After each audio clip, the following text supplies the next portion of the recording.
Morning, everybody. It's Wednesday. Today's Wednesday.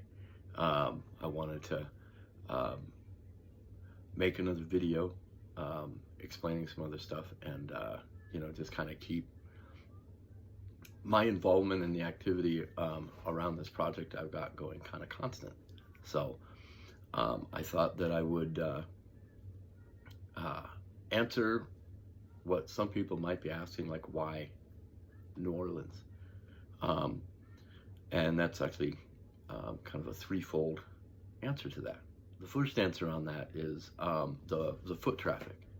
I can't think of any other place that would have the dedicated foot traffic across the kind of shop that I'm looking to open, given the type of art that I make. They're already kind of predisposed to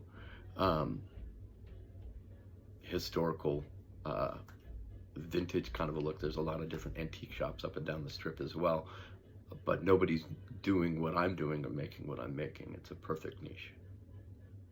The second answer on that would be that the French Quarter is a walking city, which means no driving, which I can't do anymore, and no riding in a car, which causes me a lot of anxiety. It's very, very difficult for me to ride in a vehicle for long distances or anything.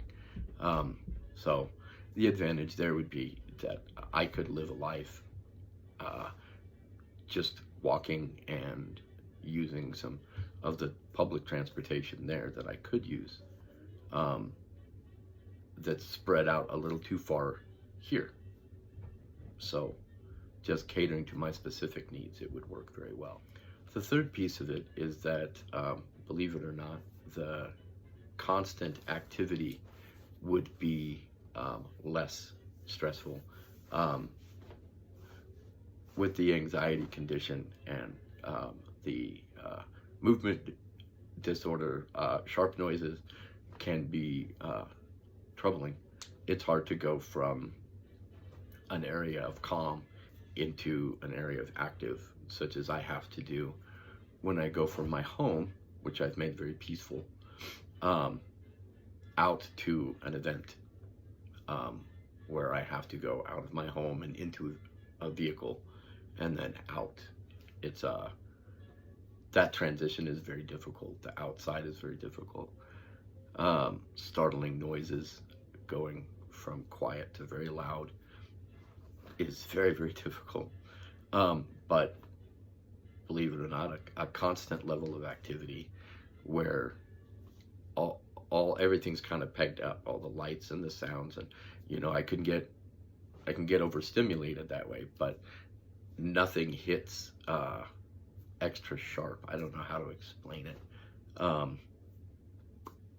Like, if everything's loud, no one thing is too loud.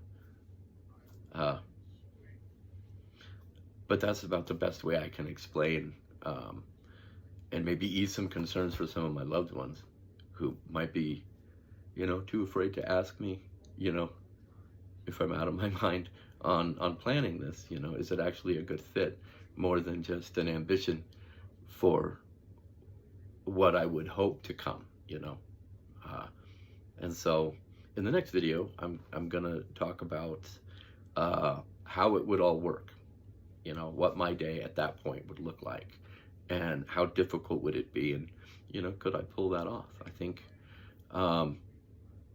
what I would need to do in a day to be able to provide that, I think that number is actually going to surprise a lot of people, and I'm excited to share that with you tomorrow.